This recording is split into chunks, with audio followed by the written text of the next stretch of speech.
I was falsely accused at 18 by my golden brother and my girlfriend. So I got disowned by my family and left homeless. 6 years later, the truth finally came out, and I watched my them lose everything. I don't even know where to start with this. I've been carrying this story for years, and I finally feel like I can tell it now that it's actually over. This is long, really long, but I need to get it all out. When I was 18, my golden child brother and his girlfriend accused me of something I didn't do. My parents believed them without question, threw me out of the house with nothing, and told me never to come back. I lost my family, my home, and my entire life in one night. What followed was 6 years of hell: homelessness, false arrests, blackmail, and watching from the sidelines as they lived happily while I was erased. But karma works in mysterious ways, and the truth has a funny way of coming out when you least expect it. This is the story of how I went from sleeping behind a laundromat to watching my accusers face justice in court. It's messy, it's painful, but it ends the way it should have from the beginning. Here's what happened. My brother Alex, 28 male, was the family's golden boy. He could literally commit arson, and my parents would still say, he's just passionate. Meanwhile, if I, 18 male at the time, breathed too loud, I got a lecture about respect and responsibility. He was the kind of guy who talked big, but never delivered, failed half his classes, quit every job he got, and somehow still managed to make it everyone else's fault. Mom said he was just finding himself. Dad said, he's got charm, he'll land on his feet. Charm apparently covers for everything: lying, stealing, cheating. Once he borrowed my laptop and sold it to a friend for cash. When I told my parents, my mom literally said, you should have been more careful where you leave your things. Like, sorry for existing in the same house as your delinquent son. I was used to being the side character in my own life, honestly. Until Emily came back. Her family had moved away when we were kids, but when they came back during our last year of high school, it was like something just clicked. I still remember seeing her for the first time again at the community park. She was wearing this yellow hoodie and laughing at something her friend said, and for some reason I just froze. It's embarrassing, but I swear, the world felt quieter for a second. We started talking again that week. She remembered little things about me, like how I used to hate peanut butter sandwiches or how I couldn't swim properly. We'd walk home together, talk about random stuff like music, college plans, dumb memes. She'd draw tiny stars on my wrist when she was bored. For a while, everything felt good. Like, actually good. She made me feel seen in a house where I'd spent my whole life being invisible. Then came that night. There was this small house party. Not wild, just a bunch of mutual friends hanging out. Emily and I were fine, laughing, dancing a little. Alex showed up later, all loud and cocky as usual. I remember Emily going quiet when he walked in. I didn't think much of it. I should have. The next morning, Mom called me downstairs. Her voice was cold in that way where you just know you're about to get destroyed. When I came down, everyone was there. Dad sitting with his arms crossed, Mom standing like she was holding herself back, Emily crying on the couch, and Alex beside her with his stupid fake concerned look. Emily told us what you did, Mom said. I froze. What? What I did? Emily looked at the floor. Alex stepped in, voice low but all dramatic. He was being inappropriate with her at the party. I saw it. I tried to stop him. I couldn't even speak for a second. I just stared at them both, waiting for someone to laugh, to say it was a joke. Then Mom's face changed. She started yelling, "You disgust me! I can't believe I raised someone like you." I tried explaining, but she wouldn't listen.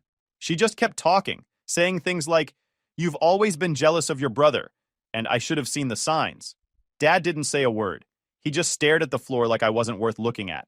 When I tried to move closer, Mom stepped back and screamed, "Don't you dare touch me!" Then she started grabbing my stuff from the hallway. My jacket, shoes, random clothes. She opened the front door and threw them out onto the lawn one by one, yelling, "Get out! Get out of my house before I call the police." I just stood there, watching my own life being tossed out like trash. My brother didn't say a word. Emily didn't even look at me. When I finally walked out, Mom slammed the door so hard it shook the porch. I could still hear her crying inside, saying, "What did we do to deserve this?" I sat on the curb with a half-torn backpack, a few shirts, and the sound of my family comforting the people who'd just ruined me. That was the last time I saw that house.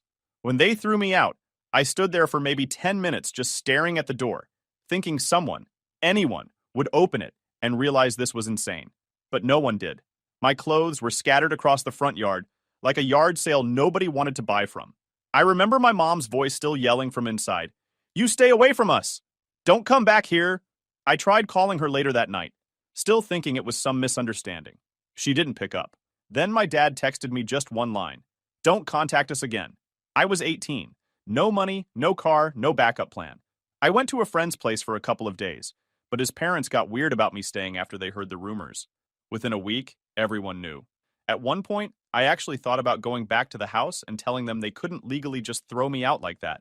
I Googled tenant laws for my state on my friend's cracked iPad. Something about needing a 30-day notice for eviction.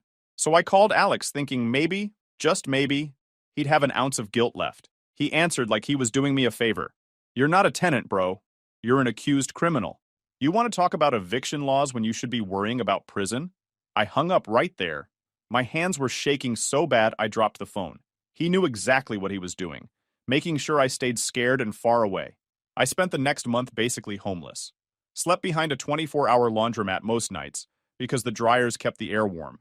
Some nights I got lucky with couches or a motel if a friend lent me $20.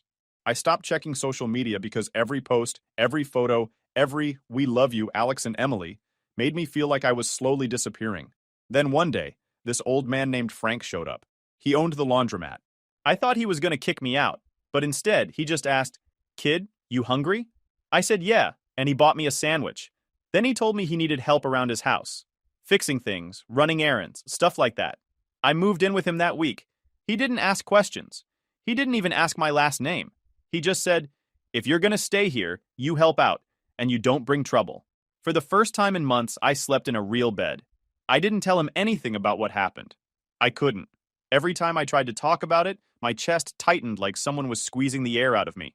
I worked with him for a year, painting fences, mowing lawns, helping in his garage. It wasn't much, but it gave me something to do, some reason to get up. Then one night, I was scrolling through Facebook on an old phone Frank gave me, and there it was. Emily and Alex. Engaged. Her hand on his chest, showing off a ring.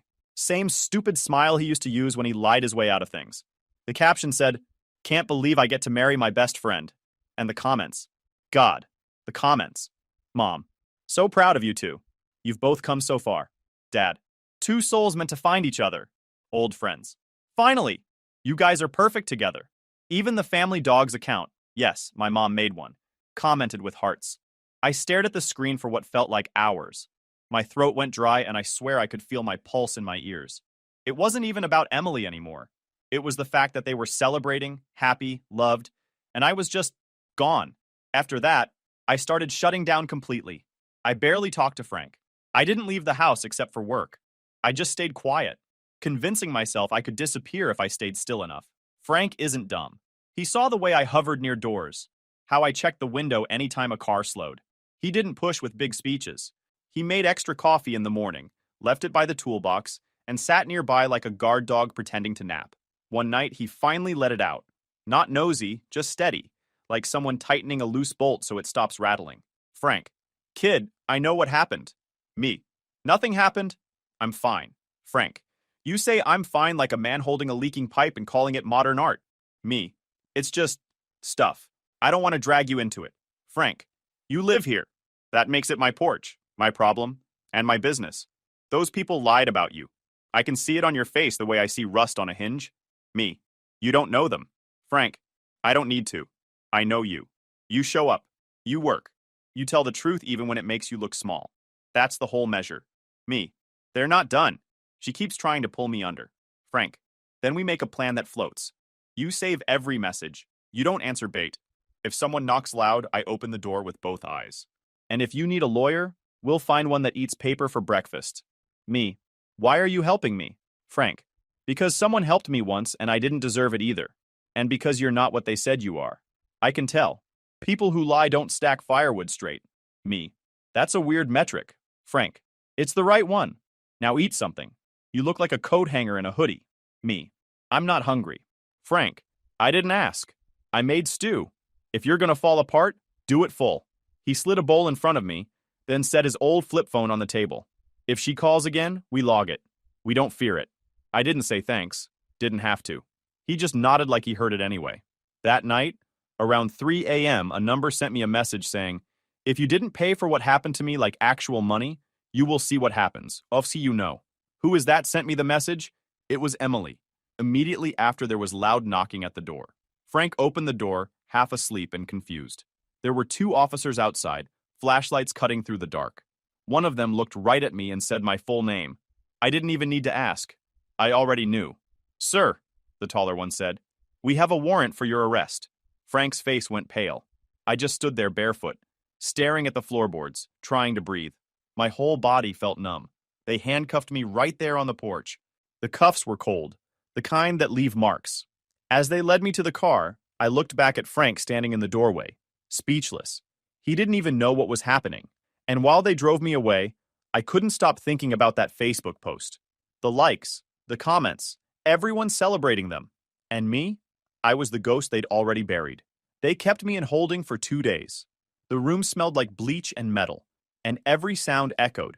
Keys jangling, doors slamming, my own heartbeat. They asked the same questions over and over, like if they asked one more time, I'd suddenly admit to something that never happened. Then, on the third morning, this detective came in with tired eyes and a file in his hand. He said there wasn't enough evidence, no witnesses, no physical proof, just the same recycled statement from a year ago. They let me go. No apology, no explanation. Just handed me a bag with my stuff in it and said I was free to leave. I remember walking out into the sunlight, blinking, feeling like I'd stepped into a world that didn't want me anymore. I didn't even know where to go, so I just started walking. That night, I finally called my parents. Part of me still believed maybe now that the police had cleared me, they'd see how wrong they were. Mom picked up first. Her voice was cold. "What do you want?" I swallowed hard. "They dropped the charges. There wasn't any proof. You know that means—" She cut me off. "That doesn't mean anything. You think you can fool everyone? But we know what kind of person you are." "Mom, I didn't do anything," I said. "You threw me out for nothing." "I didn't." She raised her voice. "Don't lie to me. You think I forgot how Emily cried that night? How Alex couldn't sleep because of what you did? We protected her from you." Dad's voice came in from the background. "You're lucky you're not in prison. Don't call here again." The line went dead. I stood there holding the phone, feeling like my ribs were made of glass. Every word from them still echoed in my head hours later. A few days after that, I got a message. Emily. Her name popping up on my phone made me freeze. For a second, I thought maybe she was going to apologize or explain. Instead, the message read, "You owe me for what you did to my life. You don't know what your trauma did to me. Send $5,000, or I'll tell the police you tried to contact me and harass me again." I swear I felt my stomach drop. I didn't even reply. Just stared at the screen until my eyes blurred. Then she sent another, "You ruined my mental health. You think you get to move on while I suffer? Pay for what you did." I blocked her right then. After that, I started shutting down completely. I barely talked to Frank. I didn't leave the house except for work. I just stayed quiet, convincing myself I could disappear if I stayed still enough. Then one day, Frank's granddaughter, Mia, came to visit for the summer. She was studying art in college, loud and funny in that way that makes silence feel stupid. She'd paint outside all afternoon and ask me random questions about nothing, like whether I thought birds ever got bored of flying. I didn't mean to fall for her. It just happened in tiny moments. Her making coffee for me, leaving doodles on sticky notes, calling me out when I mumbled. She didn't know anything about my past, and for once, I didn't feel like the accused version of myself. I felt like a person again. A few months later, we were officially together. Frank was thrilled. He said, "About time someone put a smile on your face." And for a while, it really felt like the storm had passed. Until I saw the Facebook post, Alex and Emily's wedding. The pictures were everywhere. My mom hugging Emily, my dad smiling like a proud parent, and Alex standing there in a tux like some prince. The comments were disgusting. "They deserve all the happiness. True love wins." I shut off my phone, but the next morning it buzzed again. Unknown number. I shouldn't have answered. It was Emily. Her voice was sharp, like glass cracking. "If you don't send me $10,000 before the wedding, I'll tell everyone. I'll tell her." My chest tightened. "Tell who?" She laughed. "Your new girlfriend, huh? I saw you two holding hands in the grocery store last week. You think she'll stick around when she finds out what people say you did? She'll run faster than your family did." I told her I didn't have that kind of money. She said, "Then figure it out." And then she hung up. That night, I couldn't sleep. Every time Mia smiled at me, my stomach twisted. I didn't want her to see me the way everyone else did. The rumor, the accusation, it never really died. It just waited. So I gave in. I pulled out the little money I'd saved and sent her $1,000. I told myself it was to give me some time to deal with this lying woman. But when I hit send, I realized I wasn't protecting anything. I was just feeding the lie that never stopped following me. And I didn't even know yet. It wasn't over.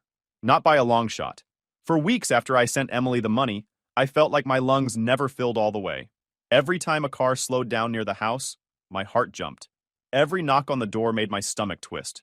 I'd lie awake most nights staring at the ceiling, waiting for flashing lights or another message threatening to ruin me all over again. Mia noticed. Of course she did. She wasn't the kind of person you could fool easily. One morning, she put down her paintbrush and said, "You haven't been eating right for days. What's going on?" I tried to brush it off. Told her I was just tired, maybe stressed about money. She gave me that look, the one that says, "I know you're lying, but I'll wait until you tell the truth yourself." Later that night, she found me sitting on the porch staring at my phone, my hands shaking even though it wasn't cold. She sat next to me quietly for a while, then said, "You look like you're carrying the world on your back. You can trust me, you know." And I broke. I told her everything, every ugly detail. The false accusation, the arrest, the blackmail, the way my family threw me away like I was garbage, how Emily had destroyed me, and then still came back to squeeze me for money. When I was done, I couldn't even look at her. I waited for her to flinch or step back. Everyone always did once they knew, but she didn't. She just reached over and took my hand, like it was the most normal thing in the world. "I believe you," she said quietly, "and I'm sorry nobody else did." That was the first time I cried in front of anyone since the night my mom threw me out. For the first time in years, I felt like maybe I wasn't completely alone. Things actually got better for a bit. I stopped waiting for police sirens. I started sleeping again. I even told Frank the short version, just that I'd been lied about, but I was okay now. He didn't ask for details, just nodded and said, "Everyone's got ghosts." Then, like she always did, Emily showed up again. A message popped up from an unknown number. "You owe me again. I'm still suffering. You wouldn't want people to hear about the kind of trauma you caused, right?" This time, I didn't panic. I didn't even think twice. I just typed back, "I'm done paying you. Leave me alone." She sent back a paragraph of threats. Police, court, ruining your life again. The usual poison. I blocked her without reading the rest. That night, though, I couldn't shake the fear. Every car that drove by made me flinch. I kept imagining sirens pulling up, cops shouting, everything repeating all over again. But morning came, and nothing happened. No police, no calls, no messages. Days went by, then weeks. Silence. It was weird. Too quiet. I should have felt relieved, but something about it felt wrong. Emily wasn't the type to just stop. Then, one night, I heard knocking. Not angry or fast, just soft, uncertain. I opened the door, and there was Alex. He looked terrible. Dark circles, messy hair, eyes red like he hadn't slept in days. For a second, I thought he was drunk, but he wasn't. He just looked broken. "What do you want, and how did you know where I live?" I asked, already annoyed. He said he got from my old friend Joe, then stopped and said as he swallowed hard, "It's Emily," he said. I leaned against the doorframe, crossing my arms. "Oh, let me guess. She's queen of the world now? Congrats to both of you. Really happy for the happy couple." He shook his head. "She's pregnant." I laughed once, sharp and humorless. "Wow, great news. You must be so proud." His face crumpled. "I'm not the father." I stopped. "What?" He started crying. Actual tears. I didn't even know he could cry. He said she'd been cheating on him for months, that he found out she'd been lying to him too. And then he said the words I never thought I'd hear from him. "I'm sorry," he whispered, "for everything. For what we did to you, for believing her, for ruining your life." The air felt heavy, like the whole world had gone quiet just to hear that sentence. I didn't say anything. I just stood there, watching my brother, the same guy who had destroyed me, fall apart on my doorstep. And all I could think was, now you finally know what it feels like to lose everything. Alex sat on the porch steps like he didn't know what to do with his hands. He'd wiped his face a dozen times, trying to pull himself together, but his voice still shook every time he opened his mouth. "I know you hate me," he said. "You should. I hate me too." "Good start," I said. I wasn't smiling. "You ruined my life, remember?" He nodded. "Yeah, and I can't fix that. He stopped, swallowing hard. "I can't carry it anymore. Nobody else knows. Not Mom, not Dad. They still think you're the monster, and Emily's the poor victim." Hearing that almost made me laugh, but not the good kind of laugh. The kind that sounds like it's tearing something out of you. He rubbed his hands together. "She lied to me, man. I caught her sneaking around acting weird, checking her phone in the middle of the night. I followed her once to this cafe. She was with some guy from her work. They were... He couldn't even finish the sentence. When I confronted her, she said the kid isn't mine, that it's his. And then she just smirked, like it was my fault for being too stupid to notice. Congratulations, I said flatly.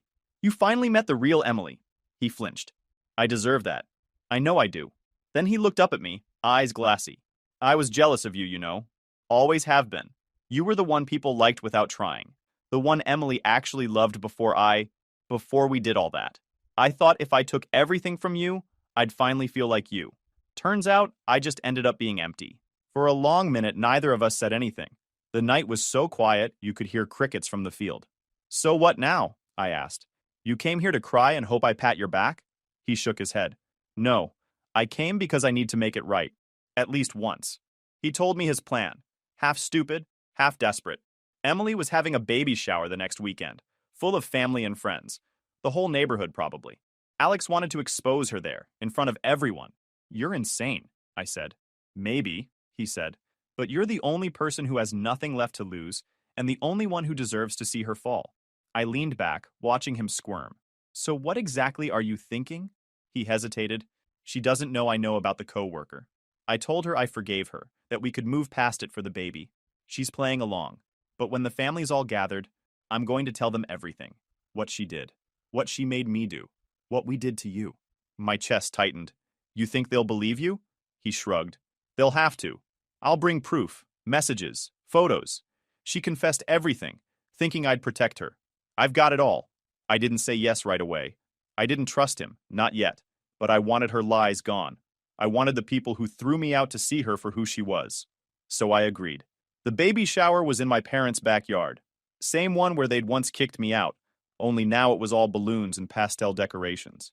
Everyone was there. Mom, dad, family friends, neighbors. Emily floated around like she owned the place, glowing in her new dress, playing the perfect wife. I stayed hidden behind a tree at first. Didn't even plan to go near the crowd.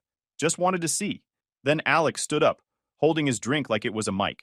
He cleared his throat, voice shaky but loud enough to cut through the chatter. I need to say something, he said.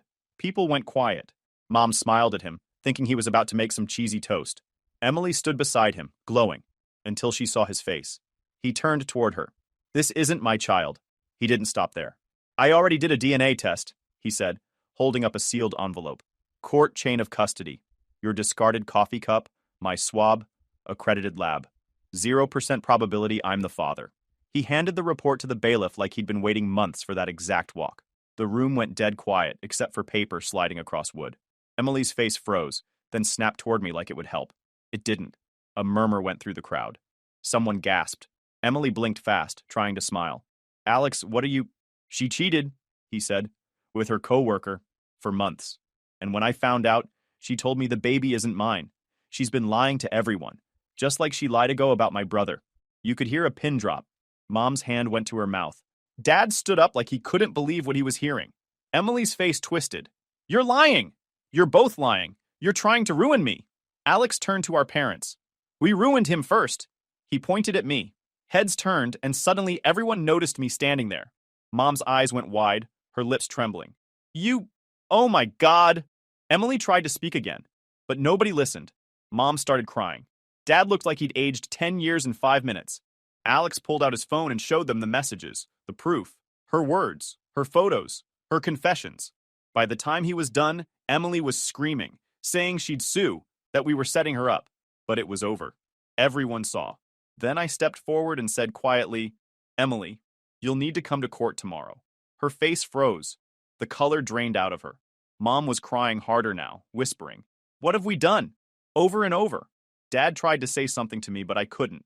I couldn't look at any of them. I just turned and walked away. The last thing I heard was my mom calling my name through her tears, begging me to stop. But I didn't. I kept walking down that same street they'd thrown me onto years ago. Only this time, I wasn't the one who'd lost everything. They were. That night, after everything that went down at the baby shower, I thought it was finally over. For once, I let myself breathe. Mia and I sat on the porch, the sky quiet, her hand in mine. The air felt lighter, like I'd finally stepped out of a storm I'd been trapped in for years. Then, around midnight, there was pounding on the door. Not knocking, pounding. Mia went pale. Who is that? I already knew. When I opened the door, Emily stood there.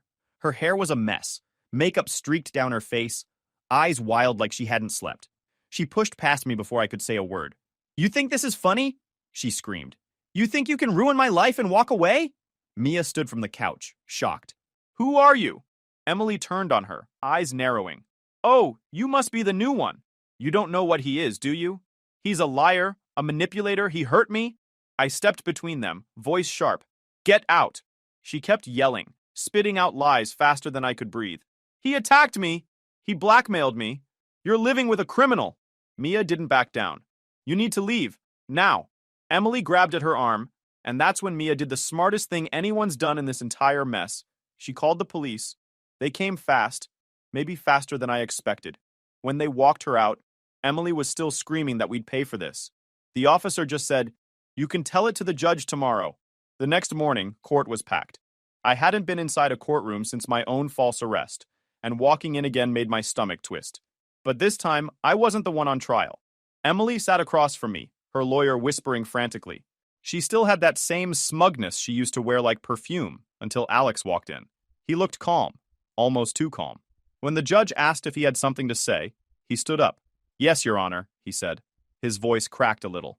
I want to confess. You could hear the room inhale. He told them everything. How Emily had lied. How they'd both framed me 6 years ago. How he'd backed her up to protect himself and ended up ruining my life. His voice broke halfway through, and the judge had to tell him to slow down. Then he added, I deserve to be punished too. I knew what we did was wrong. The judge stared at him for a long time, then nodded to the clerk. You'll have your sentence shortly. Emily started yelling again, calling him a traitor, saying he was making things up because she cheated on him. That's when Alex looked her straight in the eye and said, You slept with your co-worker, Emily. You told me yourself, and I filed for divorce this morning. The courtroom went silent. The judge looked down at the papers, flipped through them, then sighed. Ms. Emily Parker, you are found guilty of defamation, perjury, and false accusations resulting in criminal damage to reputation. Her lawyer tried to argue, but it was done. The judge's tone was firm. Given the harm caused, this court sentences you to 3 years in state prison. I didn't move, didn't speak. I just watched as they took her away. She turned once, eyes full of hate, but I didn't even blink. Alex got 6 months for obstruction and false testimony. He didn't complain. He just nodded, like he'd been waiting for it. When it was all over, my parents came up to me. Mom had tears streaming down her face, whispering apologies, saying she'd never forgive herself. Dad couldn't even look me in the eye. I told them I needed time. Then I walked out with Mia's hand in mine. Outside, the sky looked brighter than I remembered. The air felt clean. For the first time since I was 18, I wasn't running from anything. Emily was gone. Alex was paying for what he'd done. My name was cleared. I wasn't the broken one anymore. As Mia and I walked down the courthouse steps, she squeezed my hand and said softly, You're free now. And for once, I actually believed her. 2 years later, my life didn't look anything like the mess it used to be. Mia and I got married in a small ceremony by the lake. No fancy suits, no fake smiles, just a few close friends, Frank standing there proud, and the kind of peace I never thought I'd feel again. We moved to a small house outside the city, quiet neighborhood, good sunlight in the mornings. Mia painted in the backyard, and I started working with Frank part-time, fixing up houses. It wasn't perfect, but it was ours. When our son was born, I held him and thought, this is what home is supposed to feel like. No fear, no lies, just life moving forward. My mom called a few times after that, sent letters, said she wanted to meet her grandson, that she was sorry for everything, that families should heal. I couldn't bring myself to say yes. Not yet, maybe not ever. Some scars don't vanish just because time passes. They just stop bleeding. Sometimes when Mia's asleep and the baby's quiet, I sit by the window and think about everything that happened. The kid I used to be would have never believed we'd make it here. But we did. The past didn't win. I did. YouTube just dropped this new hype feature. If you're hooked on this story, smash that hype button. It tells YouTube this video deserves to blow up, and it keeps even crazier stories coming your way.